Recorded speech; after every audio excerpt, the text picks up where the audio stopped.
The registered letter from the Homeowners Association arrived on a Tuesday morning in January, and I knew before opening it that my life in Brookfield, Wisconsin, was about to get complicated. I'm Robert Lambert, 34 years old, work from home as a software developer, and I'd made the mistake of buying a townhouse in the Riverside Meadows community 6 months earlier. The HOA here had a reputation, but I'd foolishly thought I could fly under their radar by keeping my lawn maintained and my garbage bins out of sight. I was wrong. The letter was typed in aggressive all caps, signed by one Deborah Eccleston, president of the Riverside Meadows HOA board. It informed me that I was in violation of Section 14.3b of the Community Guidelines, which apparently required all homeowners to clear snow from all walkways adjacent to, surrounding, or associated with their property within 12 hours of snowfall cessation. Failure to comply would result in fines starting at $200 per day. I read the letter 3 times, each time getting more confused. We'd had 4 inches of snow the previous night, and I'd cleared my front steps, my driveway, and the short path from my door to the sidewalk that morning before 7. What more did they want? My doorbell rang at 3 that afternoon. I opened it to find a woman in her late 40s with that particular haircut. You know the one, blonde and severely angled. She wore a puffy winter coat that somehow looked aggressive and clutched a tablet like it was a weapon. Mr. Lambert. I'm Deborah Eccleston, HOA president. I'm here about your snow violation. I cleared my walkways this morning, I said, keeping my tone neutral. Did you clear the community walkway that runs along the eastern property line, or the shared pedestrian path on the western side, or the connector path that links to the community mailbox area? She tapped her tablet with each question, her manicured nail making sharp clicking sounds. I stared at her. I'm sorry, what? I cleared the path from my door to the street. Section 14.3b clearly states all walkways. The community has several designated pedestrian walkways that touch your property boundaries. As the adjacent homeowner, you're responsible for clearing them. She turned her tablet around, showing me a grainy map with various lines marked in red. That's got to be at least 300 feet of pathway, I said, incredulous. 287 feet to be precise. Other homeowners manage just fine. Her smile was the opposite of warm. I'll expect it cleared by 6 this evening or the fines begin tomorrow. She left before I could respond, her boots crunching decisively through the snow on my front steps that I'd apparently missed a spot on. I went back inside and pulled up the community guidelines on my laptop. Section 14.3b, read. Homeowners shall maintain clear passage on all walkways, paths, and pedestrian thoroughfares associated with their property during winter months. Snow and ice must be removed within 12 hours of precipitation ending. The phrase, associated with their property, was doing a lot of heavy lifting there. I grabbed my coat and went outside to investigate. The sun was already getting low, temperature dropping. I walked around my townhouse, which sat at the end of a row of 6 units. Sure enough, there were paved paths I'd never really paid attention to, partially buried under snow. One ran along the back property line, connecting to what looked like a community common area. Another curved along the side, leading toward the cluster mailbox stations. A third path, barely visible, cut through a narrow strip of land that might or might not be part of my lot. I got out my phone and called my neighbor, Marcus, who'd lived here for 3 years. Oh yeah, the walkway thing, he said when I explained. Deborah's been on a rampage about it this winter. She hit Tom 2 houses down with $800 in fines last month. That's insane. How is this legal? We all signed the covenants when we bought. She's just interpreting them really aggressively this year. I think she's trying to build up the HOA bank account for some project. Just clear the paths, man. It's not worth fighting. I thanked him and hung up, but something about the situation sat wrong with me. The thing is, I'm the kind of person who reads contracts carefully. I'm detail-oriented to a fault. It's what makes me good at my job. And that word, associated, was vague enough to drive a snowplow through. I spent the next 2 hours in the freezing cold, shoveling paths I hadn't known were my responsibility. By the time I finished, my back ached and my hands were numb despite my gloves. I took photos of every cleared section with my phone's timestamp enabled, then went inside to thaw out. The next snowfall came 4 days later, a bigger storm that dropped 9 inches overnight. I set my alarm for 5:30 and spent 3 hours before my work day even started clearing all those damn paths again. This time, I took careful notes about how long it took and which paths were which. That's when I noticed something interesting. The path along the eastern side of my property. It actually crossed onto what should be the next property over. I'd seen the property survey when I bought the place. Unless I was misremembering, that path curved in a way that put a good 20 feet of it clearly on the adjacent lot. I went inside and dug through my file cabinet until I found my closing documents. There it was, the property survey, showing my exact lot boundaries. I spread it on my kitchen table next to a satellite image from Google Maps and the HOA map Deborah had showed me. They didn't match, not even close. The HOA map showed walkways associated with my property that clearly extended beyond my actual legal property lines. Some ran entirely through common areas. One path they expected me to clear looped through what the survey marked as HOA maintained green space. I'm not a lawyer, but I am someone who likes being right, especially when someone else is definitely wrong. Monday morning, I called Jenkins and Patterson, a surveying company in downtown Milwaukee. I explained what I needed. A professional survey that would identify my exact property boundaries and document which walkways fell within my legal responsibility versus which were on common ground or other properties. "That's an interesting situation," said the surveyor, a guy named Rick who sounded amused. "HOAs and property boundaries can get messy. We can do a full boundary survey with detailed mapping of all the permanent structures and paths. Probably take us 3 to 4 days once we schedule it, weather permitting." "What's the cost for a property your size with the detail work you want?" "Around $3,000. I winced but agreed. 3,000 was a lot, but getting hit with $200 daily fines all winter would cost more, and I was tired of spending my mornings as an unpaid snow removal service for paths that probably weren't even mine. We scheduled it for the following week.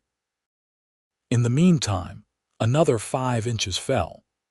I cleared my actual driveway, steps, and the path to the street, then took detailed photos. I did not clear the extended pathway system. Deborah's letter arrived by email this time, sent at 7 in the morning, CCing the entire HOA board. It informed me I was being fined $400 for failure to clear walkways and threatened legal action if I continued to violate community standards. I responded professionally. "Dear Miss Eccleston and board members, I am in the process of obtaining a professional survey to determine which walkways fall within my legal property boundaries and are therefore my responsibility to maintain. I will clear all walkways that the survey confirms are on my property. The survey will be completed by January 25th. Regards, Robert Lambert." Her response came within 10 minutes. "Property boundaries are irrelevant. The walkways are designated as your responsibility per the covenant guidelines you agreed to. Fines will continue to accrue. This is your final warning before we pursue collection proceedings. I forwarded the entire email chain to my real estate attorney, a sharp woman named Patricia Wung who'd handled my closing. She called me that afternoon. "This is actually fascinating," she said, and I could hear her typing in the background. "The covenant language is vague, but they can't just randomly assign you responsibility for property you don't own. That's not how property law works. The survey is smart. Once you have documentation, we can respond formally. Can they actually fine me for this? They can try. Whether it would hold up in court is another question. HOAs have a lot of power, but it's not unlimited. Keep documenting everything. Get that survey done, and don't engage in arguments with Deborah. Let me handle the legal communication going forward." The surveyors showed up on January 23rd, a Wednesday morning. There were 3 of them, professional and thorough, with fancy equipment that looked like it cost more than my car. Rick, who I'd spoken to on the phone, explained they'd be using GPS and physical markers to establish the exact boundaries, then mapping all the permanent structures and pathways. Deborah appeared within an hour because of course she did. "What is this?" she demanded, marching across my front yard. "Property survey," I said calmly. "Just documenting the boundaries. This is completely unnecessary and a waste of everyone's time. The property lines are already established." "Then the survey will confirm that," I said. "No harm done." Rick walked over, clipboard in hand. "Madam, we're working here. I need to ask you to step back behind the markers." She looked like she wanted to argue but seemed to realize how that would look. Instead, she took photos of the surveyors with her phone, muttering about harassment and intimidation tactics, which was rich coming from her. The surveyors worked for 2 full days, measuring, marking, photographing, and documenting everything. They were meticulous. Rick explained they were creating a detailed plat map that would show my property boundaries overlaid with the existing pathway system, with every path segment coded by whether it fell on my property, adjacent properties, or common areas. On Friday afternoon, Rick came to my door with a leather portfolio. "Got your results. This is interesting." We sat at my kitchen table and he walked me through it. The survey showed that of the 287 feet of pathway Deborah claimed were my responsibility, exactly 42 feet actually fell within my property boundaries.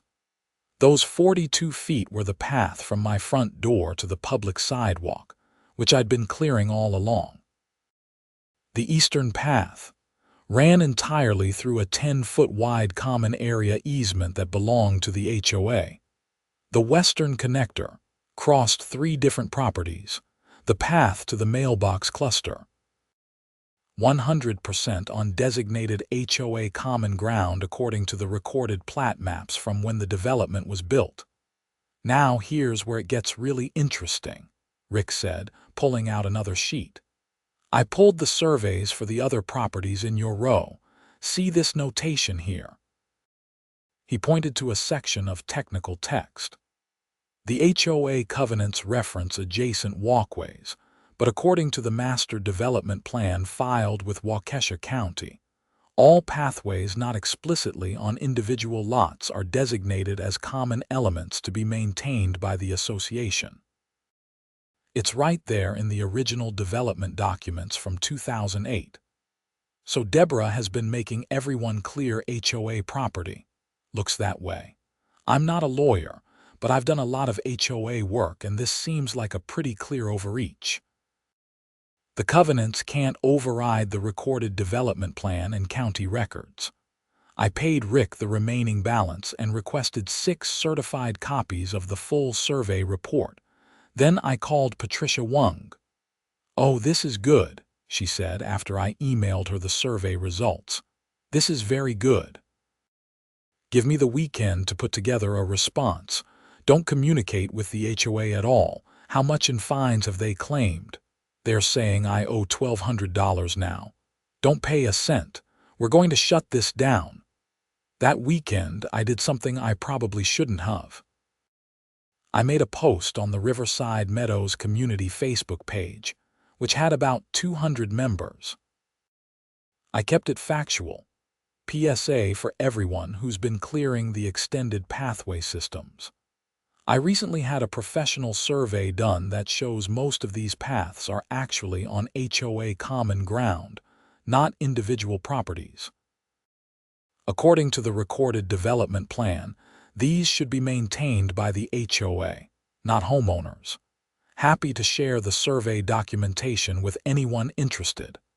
The response was immediate and explosive. Within an hour, I had 43 comments and 19 private messages. Turns out a lot of people had been frustrated by this, but assumed they had no choice. Several people said they'd been fined. One elderly couple said they'd paid over $2,000 in fines over the past 2 winters because they physically couldn't clear all the paths fast enough and had hired a service, which Deborah had claimed was inadequate. Deborah responded in the thread. This post contains false information and is causing unnecessary confusion and discord in our community. The pathway maintenance requirements are clearly stated in the covenants all owners agreed to. Mr. Lambert is attempting to avoid his responsibilities and his fines. This matter will be addressed at the next board meeting. But the damage was done. People were angry. The Facebook thread grew to over 200 comments by Sunday night, with homeowners sharing their own survey documents, questioning the HOA's interpretation, and demanding answers. Monday morning, Patricia sent a formal legal letter to the HOA board. I wasn't said, but she forwarded me a copy. It was beautiful. 5 pages of precise legal language, citations of property law, references to the county records, and attached copies of the survey. The key paragraph read, "Our client has definitively established through professional survey that the pathways in question are not located on his property, and therefore cannot be his responsibility to maintain under any reasonable interpretation of the covenant language. Furthermore, the recorded development plan explicitly designates these pathways as common elements. The HOA's attempt to assign maintenance responsibility for common areas to individual homeowners appears to be in direct violation of the master covenants and Wisconsin property law. All fines must be immediately rescinded. Furthermore, we are prepared to file suit for harassment and abuse of HOA authority if this matter is not resolved within 10 business days." I didn't hear anything Tuesday or Wednesday. Thursday morning, I got a text from Marcus. "Emergency, HOA meeting tonight at the community center. This is going to be wild." The meeting was scheduled for 7. I debated whether to go, but Patricia said I should attend and observe but not speak unless directly addressed. "Let them dig their own hole," she advised. The Riverside Meadows Community Center was packed. The normal meetings drew maybe 15 people. Tonight, there were at least 70 homeowners crammed into the space, standing room only. The energy was tense. Deborah sat at the front table with the other 4 board members.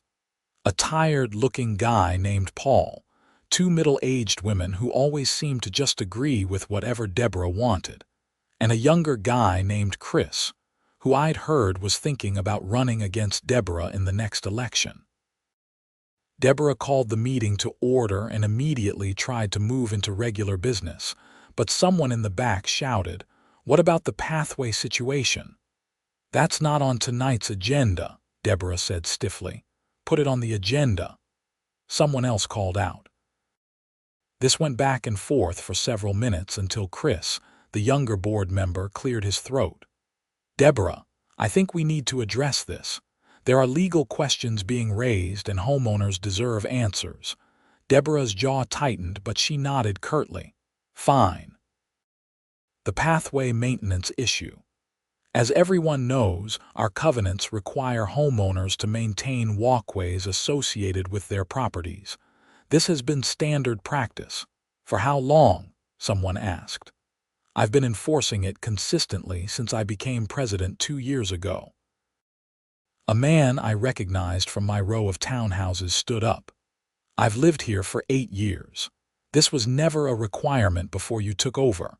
The HOA used to handle all the pathway clearing. Murmurs of agreement rippled through the crowd. Deborah's face flushed. The previous board was not properly enforcing the covenants. I'm simply ensuring compliance with the rules we all agreed to. But the rules don't say what you claim they say, called out another voice. I looked at the county records after Robert's post. The development plan says those paths are common elements. Yeah, and I paid $1,500 in fines last year, shouted the elderly woman I'd seen around. I want that money back. The meeting deteriorated quickly. People were angry, shouting questions and demands. Deborah tried to maintain control, insisting her interpretation was correct and that one survey from a disgruntled homeowner didn't override the covenant language. Finally, I stood up. The room quieted a bit. Can I ask a question? I said calmly. Deborah glared at me but nodded. Could you show us where in the covenants it specifically states that homeowners are responsible for pathways that aren't on their property? Because my survey shows that 90% of the paths you're requiring me to clear aren't actually on my lot. The covenants state walkways associated with your property, Deborah said. Associated how? That's pretty vague. If there's a path 50 feet away on HOA common ground, how is that associated with my property specifically and not the HOA's responsibility? Paul, the tired-looking board member, spoke up. Deborah, do we have a legal opinion on this? Because I'm looking at the development plan here, and it does seem like these paths are marked as common elements. We don't need a legal opinion, Deborah snapped. This is a clear-cut case of covenant interpretation. I disagree, Chris said firmly. I think we need to consult with the HOA attorney before we continue enforcing these fines. If we're wrong about this, the association could face serious liability. The 2 women board members looked uncomfortable. One of them, Barbara, spoke quietly. Deborah, maybe we should table the fines until we get legal clarification. Absolutely not. We can't back down every time someone complains. That sets a terrible precedent. It's not backing down if we're wrong, Chris said. Look, I move that we suspend all pathway-related fines pending review by the HOA attorney and an independent survey of the common areas to establish clear maintenance boundaries. I second, Paul said immediately. Deborah looked furious. This is premature and unnecessary. All in favor? Chris asked. 3 hands went up, Chris, Paul, and one of the other women. Deborah and Barbara voted against. 3-2, the motion passed. The room erupted in applause and chatter. Deborah gathered her papers with sharp, angry movements. This meeting is adjourned, she said coldly and walked out. Over the next week, things moved fast. The HOA attorney reviewed the situation and confirmed what my survey had shown. The pathways in question were common elements, and while the covenants allowed the HOA to assess homeowners for common area maintenance costs, they couldn't unilaterally assign physical maintenance responsibility for specific common areas to adjacent homeowners without proper notice and documentation. Furthermore, the fines that had been issued were not valid.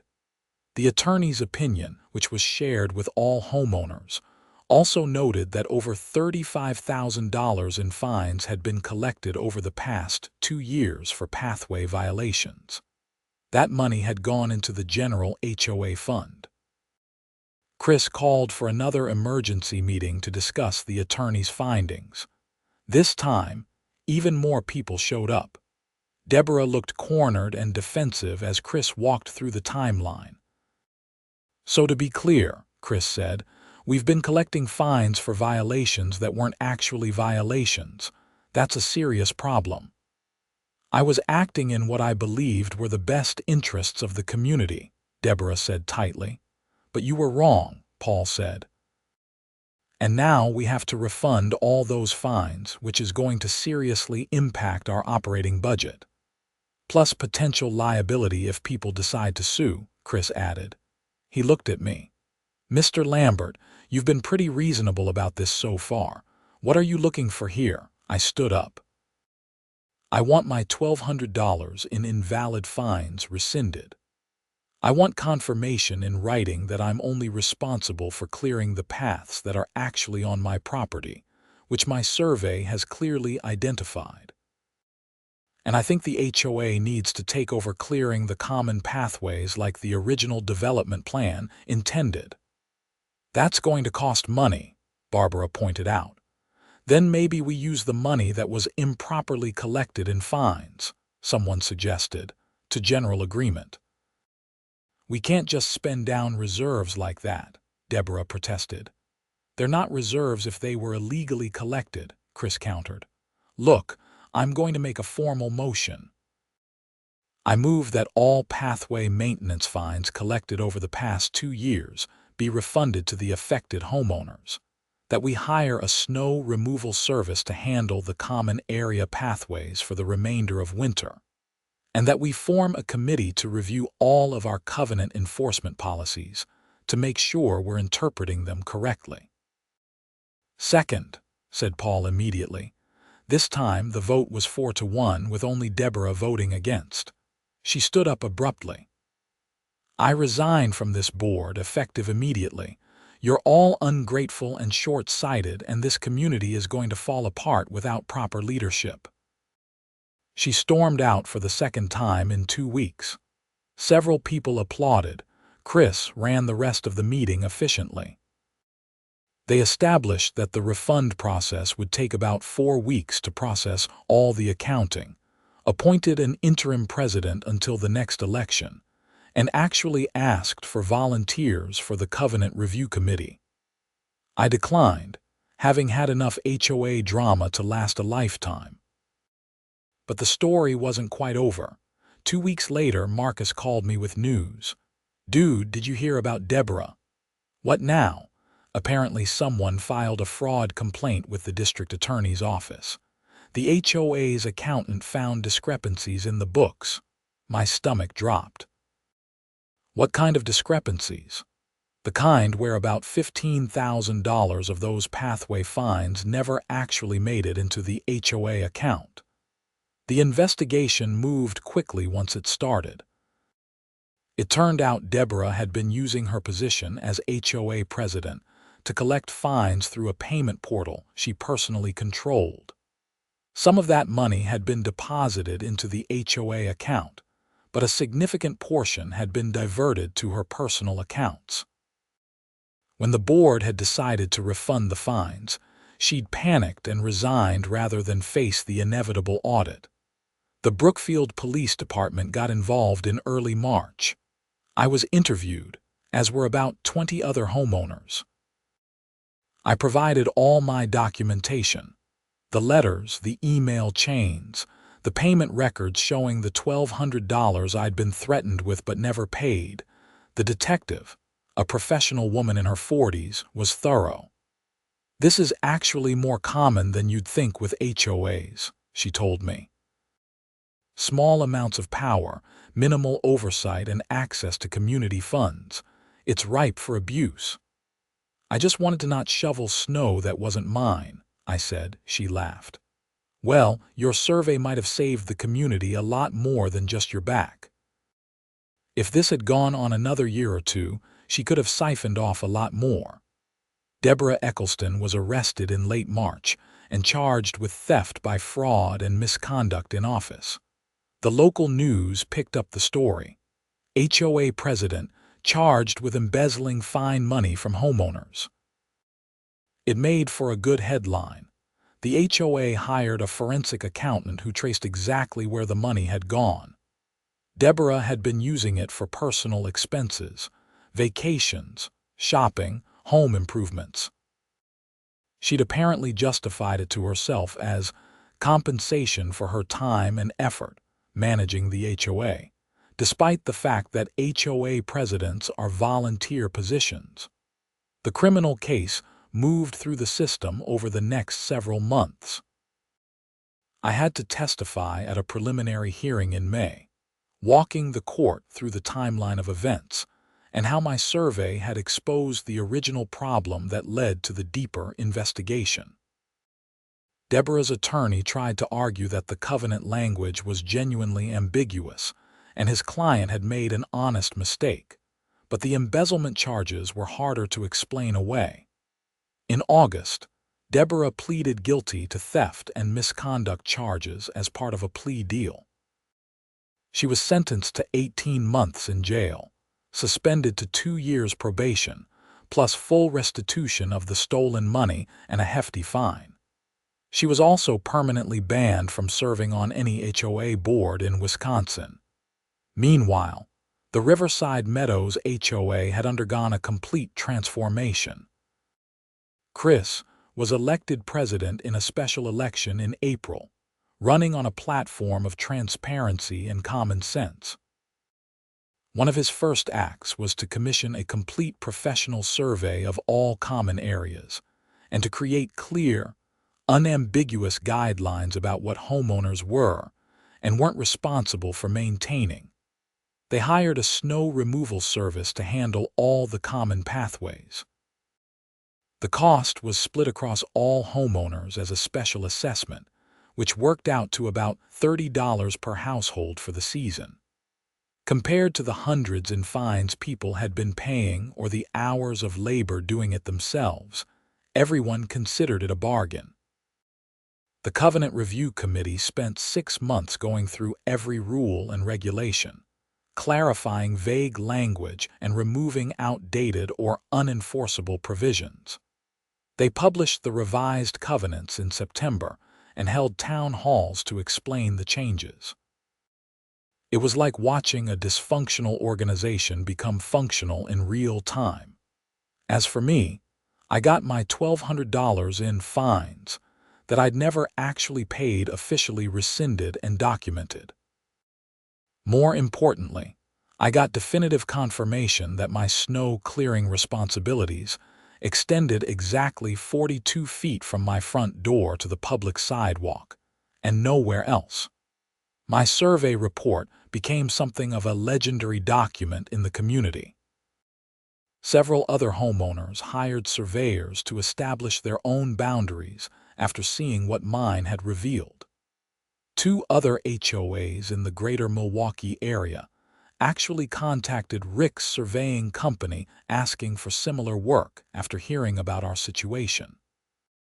Patricia Wung told me the case would probably end up as an example in HOA law courses. "You did what most homeowners don't do," she said. "You actually questioned authority and backed it up with hard documentation. Most people just pay the fines and grumble."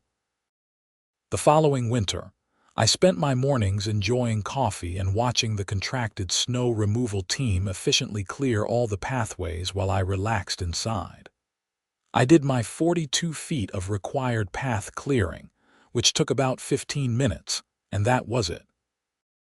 Marcus and I became good friends through the whole ordeal.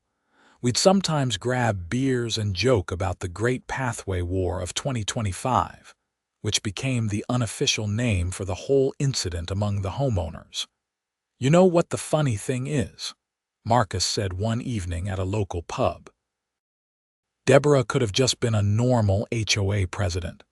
She could have reviewed the rules, realized the pathway thing was ambiguous, commissioned a survey herself, and established clear policies. Nobody would have fought her on that. But then she couldn't have collected all those fine payments," I pointed out. "True, You think that was her plan from the start? I considered it. I honestly don't know.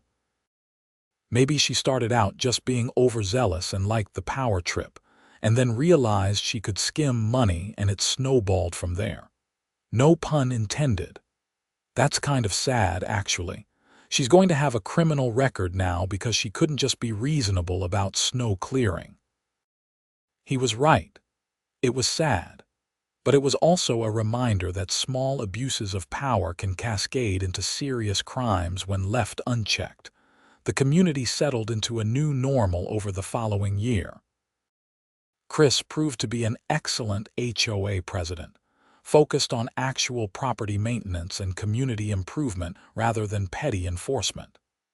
They repaved several common areas that had been neglected, updated the community center, and even installed new lighting along those infamous pathways.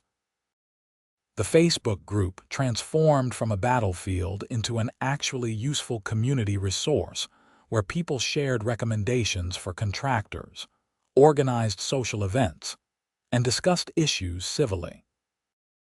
It was remarkable what happened when people weren't being constantly threatened with fines for unclear violations. I did end up joining the Covenant Review Committee eventually, after they'd done most of the heavy lifting. I figured if I was going to benefit from the improved rules, I should contribute something. We focused on making sure everything was clear, enforceable, and reasonable. Anytime someone proposed a new rule, we'd ask, can this be interpreted in multiple ways? Could this be abused? Is this something we'd actually want to enforce? It was satisfying work, turning a document that had been weaponized into something that actually served the community's interests. One funny postscript. The following November, before the next winter season, the HOA sent out a reminder about snow clearing responsibilities. It included a detailed map, color-coded to show exactly which areas were individual homeowner responsibility versus HOA maintained. My property and the tiny 42-foot path were clearly marked.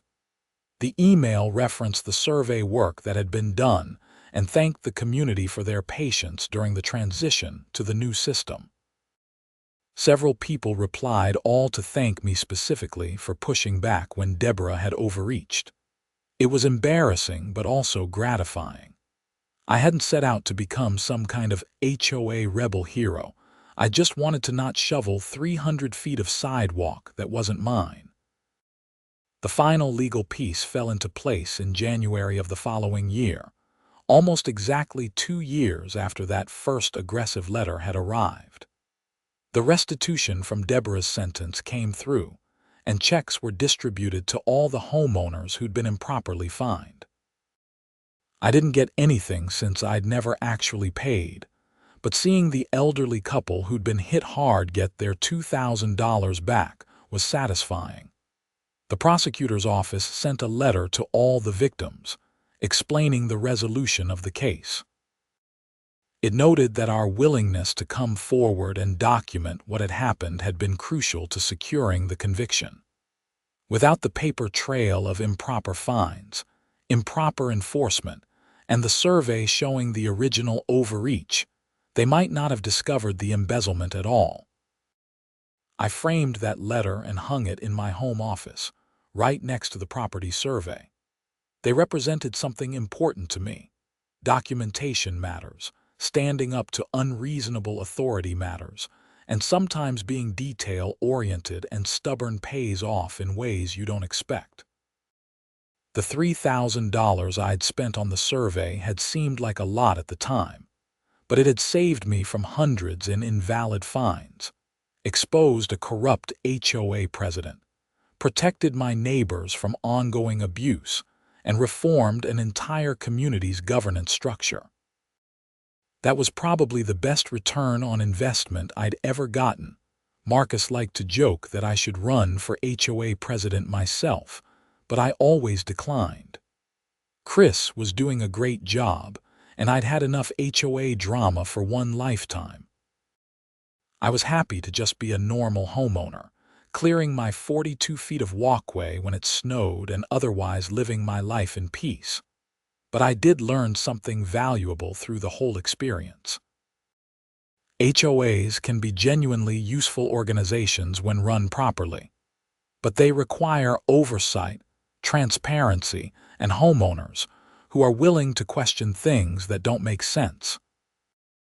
The power dynamic is weird because board members are volunteers from the community, but they have real authority over people's homes and wallets. That combination can bring out the worst in people if there aren't proper checks and balances. The key lesson wasn't all HOAs are bad, or even all HOA presidents are power-hungry. It was that vague rules combined with unchecked authority create opportunities for abuse, and sometimes the best thing you can do is demand clarity and documentation. My survey hadn't just been about snow clearing. It had been about establishing objective truth in a situation where someone was using ambiguity to assert control. 2 years after the whole thing started, I was still living in my townhouse in Riverside Meadows. The community was genuinely pleasant now, the kind of place I'd thought I was buying into originally. The pathways were well maintained by professionals, the rules were clear and reasonable, the board was responsive and transparent. On winter mornings, I'd clear my 42 feet, wave to my neighbors doing the same, and feel grateful that I'd been stubborn enough to hire that surveyor. Sometimes people from other HOA communities would reach out, having heard the story somehow, asking for advice on similar situations. My answer was always the same. Document everything. Know your actual legal rights and responsibilities. Don't be afraid to spend money on professional expertise when needed. And remember that HOA board members are not kings and queens. They're volunteers who are supposed to serve the community's interests, not their own. The story of how I fought back against an overbearing HOA president with nothing but a survey and determination became something of a local legend. I didn't set out to be anyone's hero. I just wanted to not shovel snow that legally wasn't mine. But in doing so, I'd helped expose corruption, reform a broken system, and give my community back to the people who lived there. And that, as it turned out, was worth every dollar of that $3,000 survey and every hour spent documenting, fighting, and standing my ground. Because at the end of the day, it wasn't really about snow clearing at all. It was about principle, about refusing to be bullied, and about the importance of truth and documentation in the face of arbitrary authority. The pathways were clear now, both literally and figuratively. The rules made sense, the community was healthy, and justice had been served. Sometimes, the system actually works when people are willing to stand up and demand that it does.